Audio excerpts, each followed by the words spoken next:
Alright, sorry for missing for yesterday. I was super busy with my work. And then, alright, let's try to solve the Leetcode problem.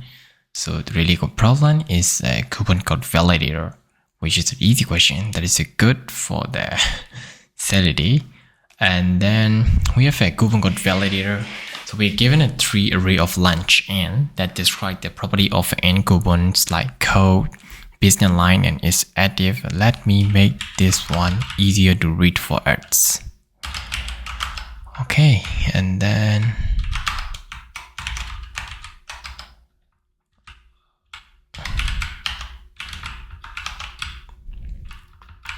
right, cool.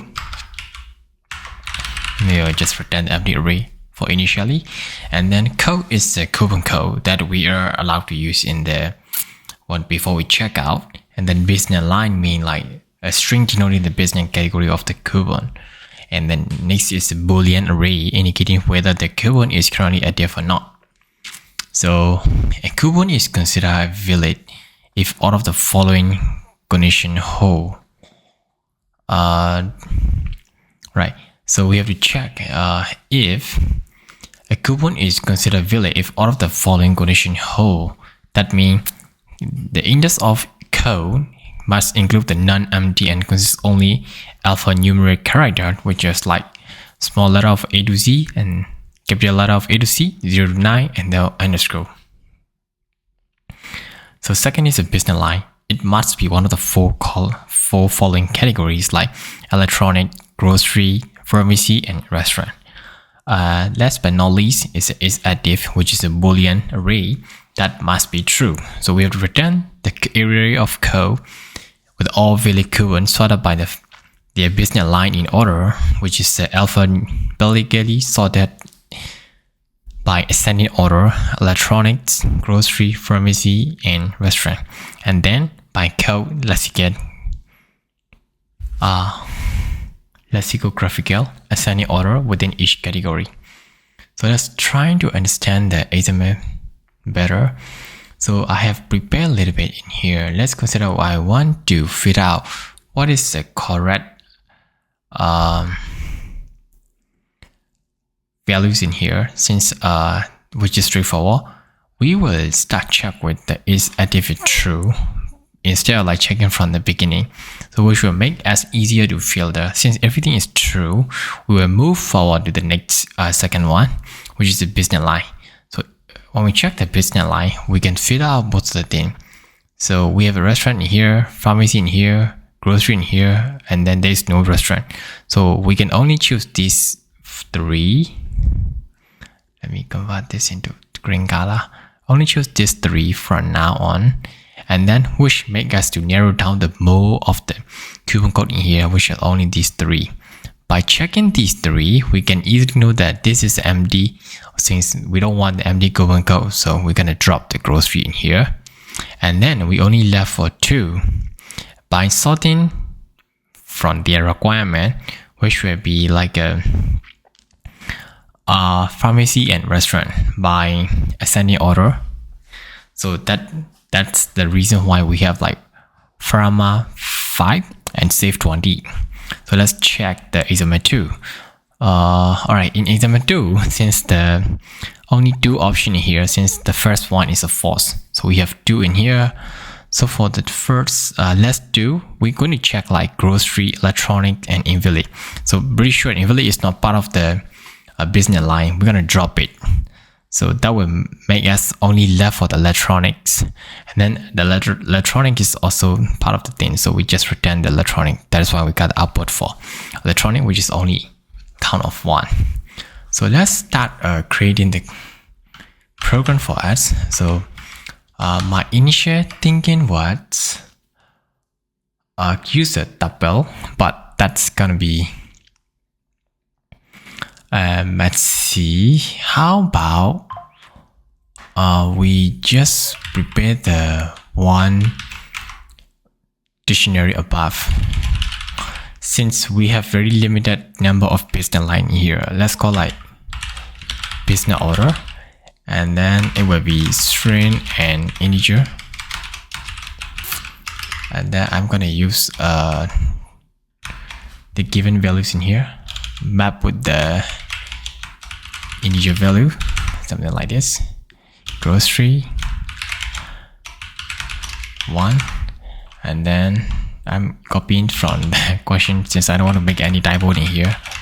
2, and then last but not least, which is a restaurant. 3. So there we go. And then next step is we need the one thing, which is to check the code is valid or not. Let's create like private function. I will accept the value as a code as a string. Then we just return the boolean value. So in here, we can create the base case like if code is empty, else if code is empty, I always do the reverse. So I will directly return the false in here. So if code is not empty, what I'm going to do is I'm going to check like code dot I'm convert the code into the Unicode Scala,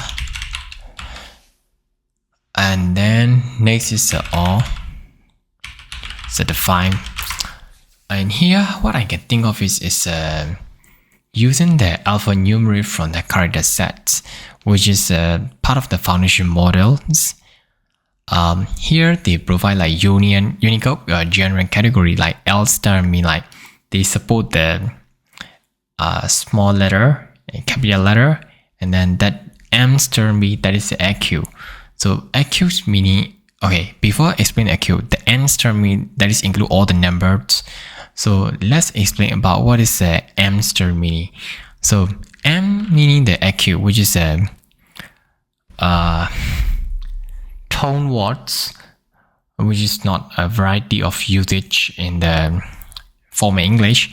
Let's consider we are trying to write the German words called Moodle, which is a diet, but normally we don't write like this. So we need something called like this in here. So these two dots above the U is considered like acute keywords.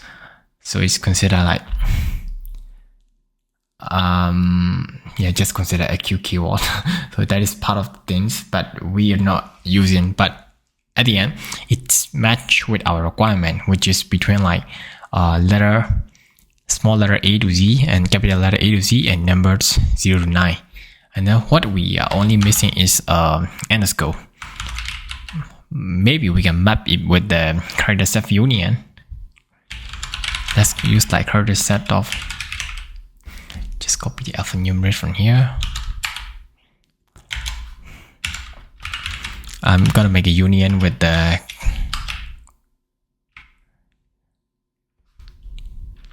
character set, which will be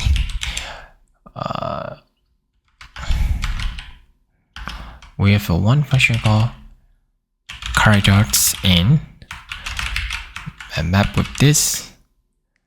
And then I'm going to check with contain. So if it is contain,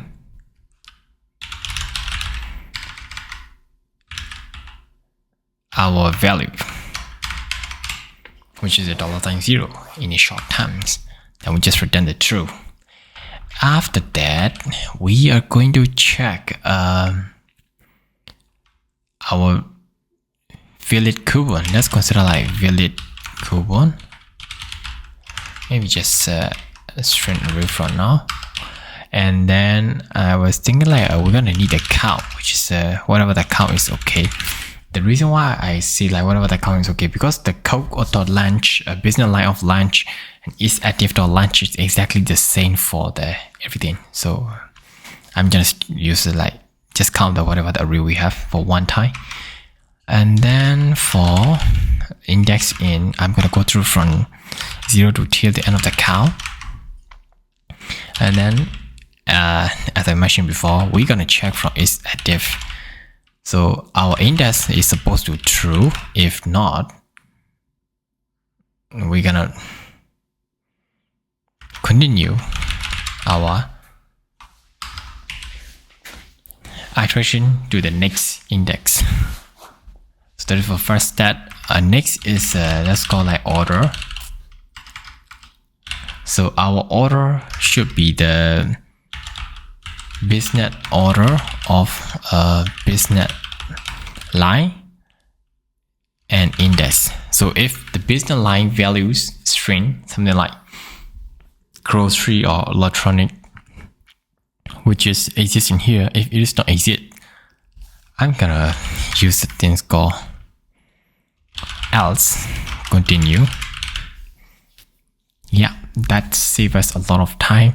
And then last but not least, we're gonna check like is valid code will be the code of index.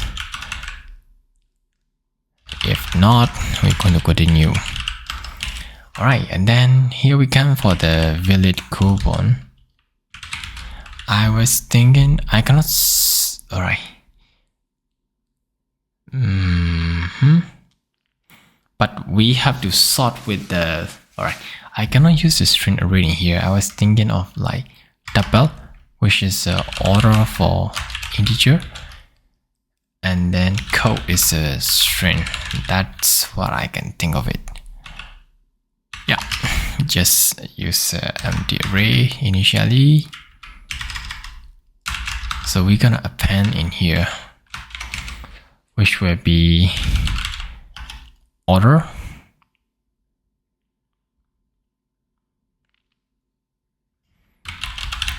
So order means we are returning this integer value order in here, and then next is code. Code will be our coupon code. Let's go code of index. Alright. But we are appending the tuple, so we need one more calibration here. And then last but not least, after all the for loop is done, we need to sort by using our order. Let's go like sort.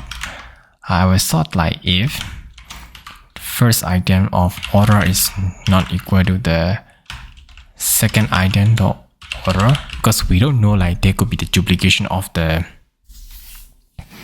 order in here. So I'm going to compare like two items, and then based on that I'm gonna return like first order is less than equal to the order, second item the order, and then if it doesn't match with our code, we just do like reversal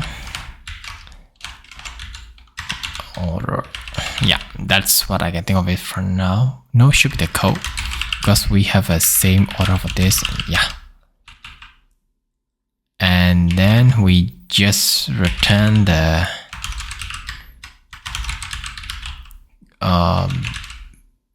code, which is the only one that code from our things. Let's try to run it and see I make a typo in here or not. Exactly. What did I do wrong? Oh, we have a. Oh my god, it's valid code.